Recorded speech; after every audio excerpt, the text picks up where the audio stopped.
नमस्कार. Prime time महाराष्ट्रामध्ये मी सुहास आपल्या सगळ्यांचं स्वागत करतो. उद्धव ठाकरे आज दुपारी 4 वाजता दादर मधल्या जे मारुती मंदिर आहे वेस्ट साइडला, की जे कबूतरखान्याच्या अगदी शेजारी आहे, त्या मारुती मंदिरामध्ये आज दुपारी 4 वाजता रामरक्षा आंदोलन करतायत.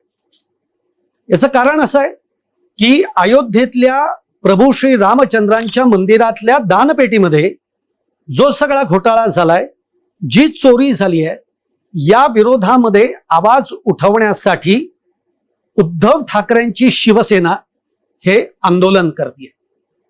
जेव्हा या आंदोलनाची घोषणा उद्धव ठाकरेंनी केली तेव्हा 2 प्रश्न निर्माण झाले. पहिला प्रश्न की उद्धव ठाकरे पुन्हा एकदा हिंदुत्वाच्या मुद्द्याकडे वळू पाहतायत का? पण माझ्या दृष्टीनं तो मुद्दा आता महत्वाचा नाही. महत्वाचा मुद्दा हा आहे की आज जे आंदोलन उद्धव ठाकरे करतायत, या आंदोलनाला लोकांचा प्रतिसाद कसा मिळणार हे सगळ्यात महत्वाचं आहे. याचं कारण असं आहे की आज अयोध्येतलं राम मंदिर उभं राहावं यासाठी या देशातल्या करोडो लोकांनी, करोडो हिंदूंच्या पलीकडे जाऊन सुद्धा लोकांनी राम मंदिर उभं राहावं यासाठी आपल्या घरातली स्थिती काय आहे, आपल्या खिशाची स्थिती काय आहे हे न बघता प्रभू श्री रामचंद्रांच्या मंदिरासाठी सढळ हाताने मदत केली आहे. जवळपास ही मदत 4,000-4,500 कोटींच्या घरात जाते. पण एक श्रद्धेने ही मदत करण्यात आलेली आहे.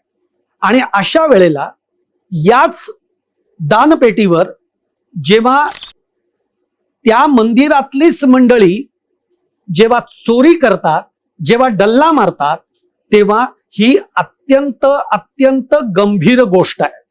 बरं, ही गंभीर गोष्ट आहे हे केवळ मी म्हणत नाही आहे, किंवा चोरी झाली आहे हे मी म्हणत नाही आहे, तर सी वोटरचा एक सर्वे आता नुकताच आलेला आहे.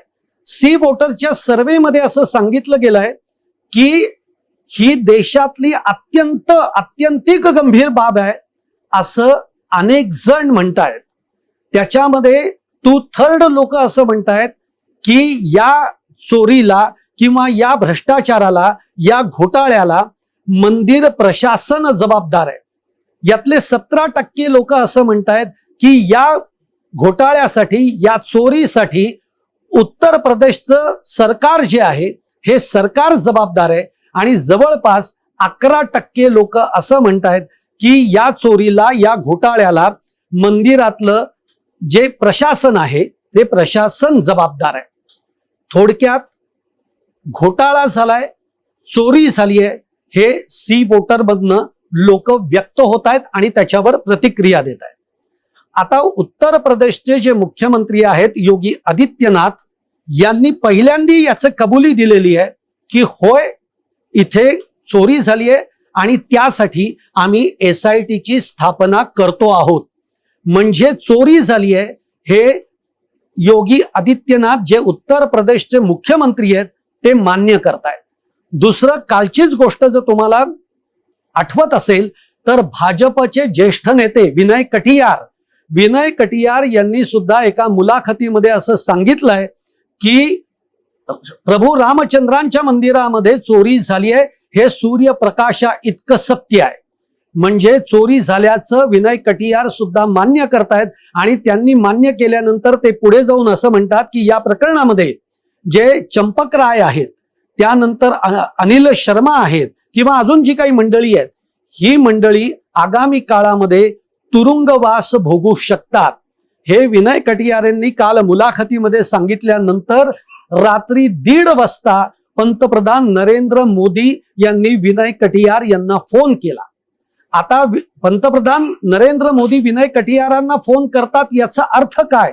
आणि त्या फोनमध्ये ते असं विचारतात की काय होऊ शकतं, या सगळ्या प्रकरणामध्ये पुढे काय होऊ शकतं, अशी विचारणा पंतप्रधान नरेंद्र मोदी विनय कटियारांकडे करतात.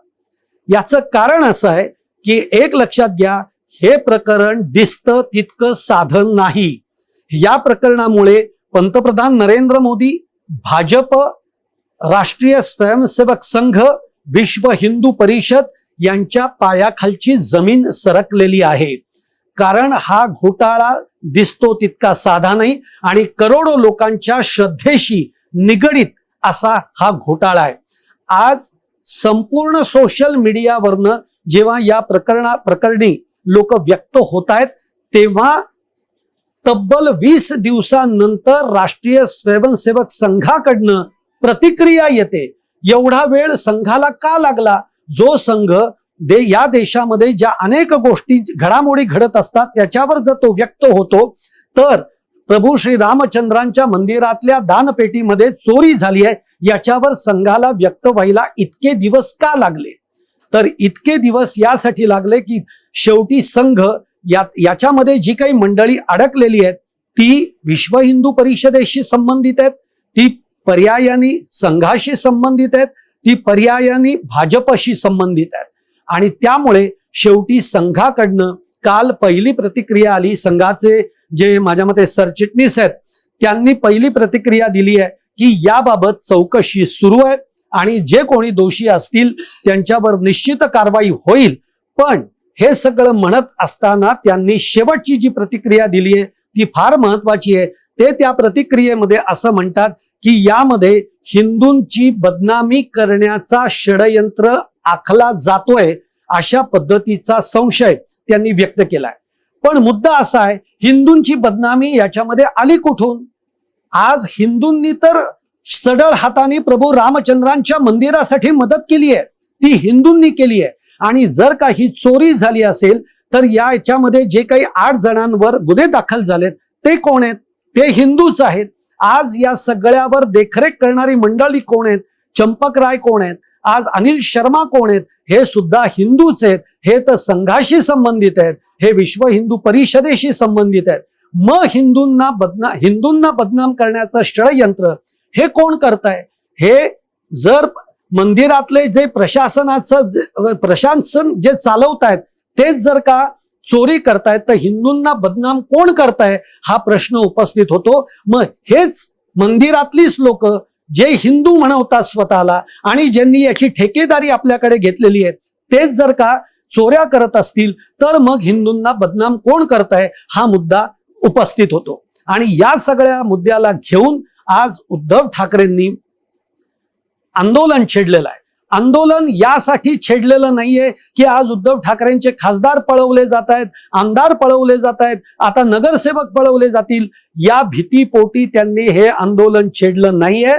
तर ज्या शिवसेनेने, उद्धव ठाकरेंच्या शिवसेनेने सुद्धा या रामासाठी, राम मंदिरासाठी, प्रभू रामचंद्रांसाठी चांदीच्या विटा दिलेल्या आहेत आणि मग तो त्यांचा अधिकार आहे. एक हिंदू म्हणूनही अधिकार आहे, ज्यांनी दान केलंय म्हणून तो अधिकार आहे, एक पक्ष म्हणून अधिकार आहे. आणि या अधिकारामध्ये जर का उद्धव ठाकरे हे आंदोलन करत असतील तर उद्धव ठाकरे पुन्हा हिंदुत्वाच्या मुद्द्यावर येत आहेत का हा मुद्दा गौण ठरतो. हा मुद्दा महत्वाचा आहे की ही चोरी होतीये, ही अत्यंत गंभीर गोष्ट आहे आणि याच्या विरोधामध्ये आम्ही आवाज उठवणार. हा त्याच्या मागची भूमिका आहे.